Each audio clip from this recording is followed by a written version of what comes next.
here again with another video. This time, well, after my push day explain video done so well, it managed to get over 2,000 views and I was damn chuffed. It just literally kept climbing every day. I was like, what the hell's going on? So I was super pleased about that. So with that being said, what we're doing today is we are working through a pull day explained. So we're going to be hitting some back and biceps, going to be showing you some tips and tricks along the way.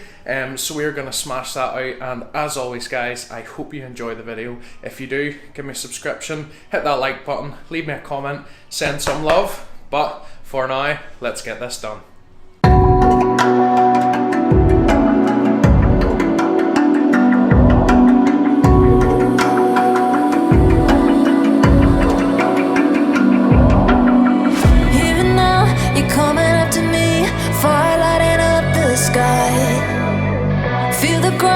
Shaking underneath, trying to take me alive.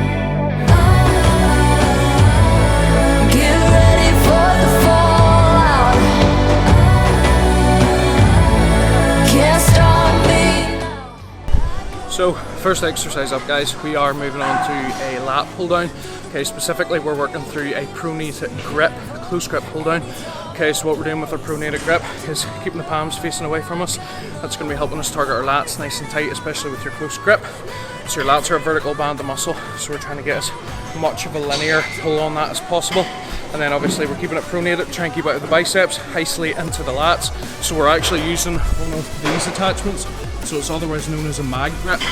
So what that's doing is that's basically allowing us to create a hook, try and keep all the pressure out of the forearms and out of the biceps, and utilise it straight into the back. So we're banging out a couple of warm-up sets of that, and then we're working through 4 working sets with a drop set as well. So we're moving on to our last set here. We're on full stack. So working on full stack, gonna go 8 to 10, and then we're gonna work straight in through for a drop set. The reckoning is coming real soon. Doesn't matter what you say. Try to tell you this in my moment. Can't take mine 'cause I own it. Don't you know that I locked and unloaded? You're out of focus. Get ready for the fallout. Can't stop me now. I got no rival. I'ma find my way through the blood and pain game of survival. Anytime or place, watch 'em run away. I got no, I'll be standing on my own, never gonna take my phone. I got no rival, watch 'em run away. I got no, I got no rival. No rival. I got no rival.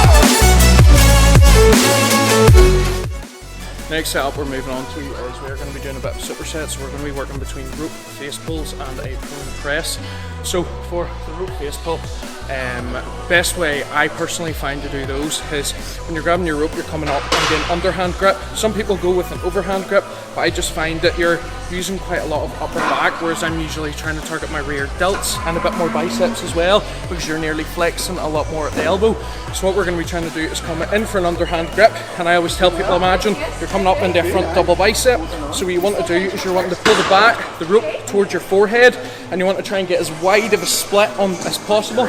So that's why we're using an extra large rope, extra long. So it means when we're pulling back, we can get it nice and wide. And then what that means is you're going to be pulling back from the shoulder rather than flexing at the elbow. So we're going to be retracting backwards, hitting our rear delt a little bit more than our bicep.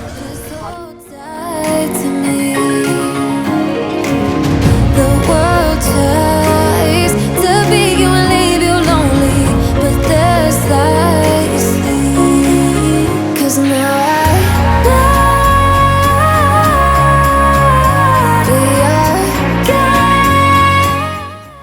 as I was saying, we're working in for a bit of a superset then with our prone press. So prone press, it's one of those ones that I really do not see a lot of people doing, but they are so good for rear delt development.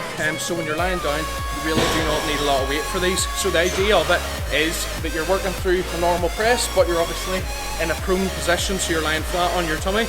So when we're in this position here, this is the easiest part, because when you think about levers, it means the further out that is, and in terms of moments, it makes it much more difficult for you to hold up.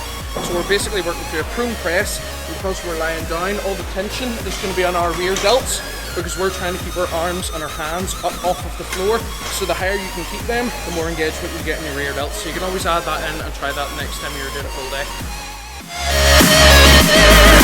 Trying to keep my head up high, but the water keeps on rising. Feeling on my knees besides, I can live and feel like dying, but there's something inside of me that keeps me alive. Cold eyes staring right back at me, but they won't. So the next one we're working through is some T-bar row. So we are working through, I think, 3 sets of about 8 to 10 of that, and we're throwing a wee drop set in at the end as well. So I'm actually utilising the 45-degree handle rather than hero grip handle, sort of hitting more mid-back lats. So we're trying to really develop that thickness by doing plenty of rowing today. So we're going to be working through that next. I like this one because it's completely chest supported. I do enjoy doing bent over rows, but sometimes I find when you're doing like a landmine bent over row, it can sort of hit your lower back quite hard, and you're putting a lot of stress on it for how much weight that you need to use in order to sort of overload the muscles. So that's why we're using a chest supported T-bar row. So I always find it's a good wee one to throw into the mix.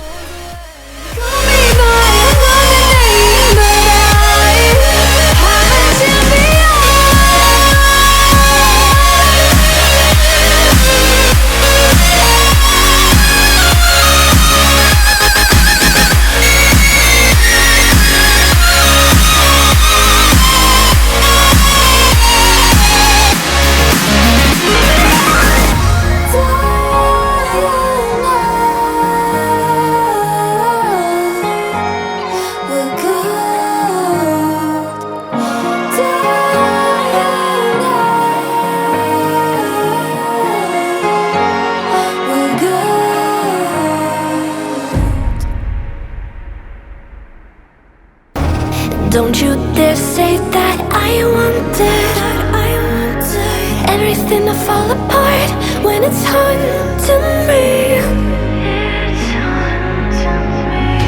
'Cause my only crime was hoping there is something more than this loneliness I feel.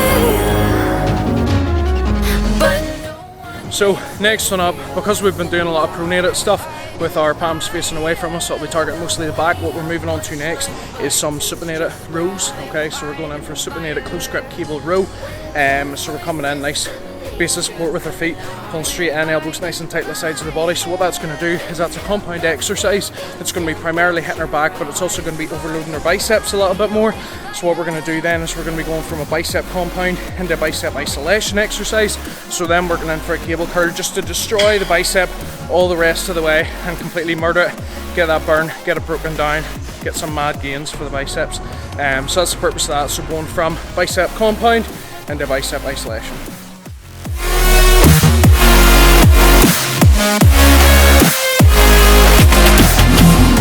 maybe if we took a moment long enough to realize how alike we are, that not everything is broken, 'cause you know me better than anyone by far. But no one makes me feel less alive. We're fighting fire. The way you push my buttons just right. We're fighting fire. When two voices of nature collide. We're fighting fire. Alright guys, so next up on the list, what we're working through are some incline dumbbell supinated curls. Okay, so for this one up next, we're going to be working through 21s. Okay, so your 21s, if you don't know what they are, it's basically 3 stages to your exercise, okay, 7 reps each. So the way I personally do them, some people tend to do their partial reps first and then their full reps after, but the way I sort of see it and believe it to be is that your partial reps are actually easier, so they're partial of the way it's reduced range of motion, so they're actually supposed to be easier than what your full reps are. So to go from an easy rep to a difficult rep doesn't really make too much sense to me, okay? So the way that I do it is, it's as a mechanical advantage, okay? So we want to try the easier exercise, or the harder exercise first, the harder portion, then you're moving on to your easier portion. So once your muscles are exhausted, you're moving on to the easier portion of the exercise to try and exhaust them even further, okay? Because they'll be able to manage less, so we have to give them less, okay? So the way we're going to be doing them is 7 full reps all the way up and through, then we're working through our 7 top reps, and then our 7 bottom reps, okay? And they'll be sure to absolutely annihilate our biceps. That last set I really struggled to complete, so we got 1 more to go, and then we have 1 more exercise to go for this pull day.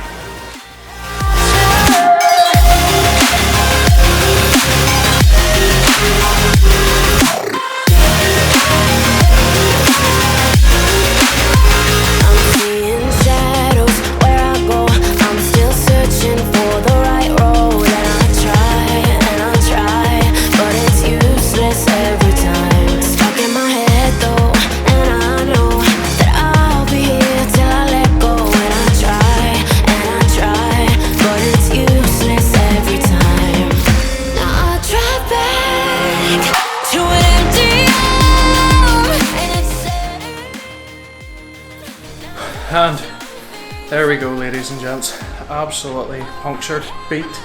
That is a pull session done and dusted. So just to finish off there, we had some lawnmowers.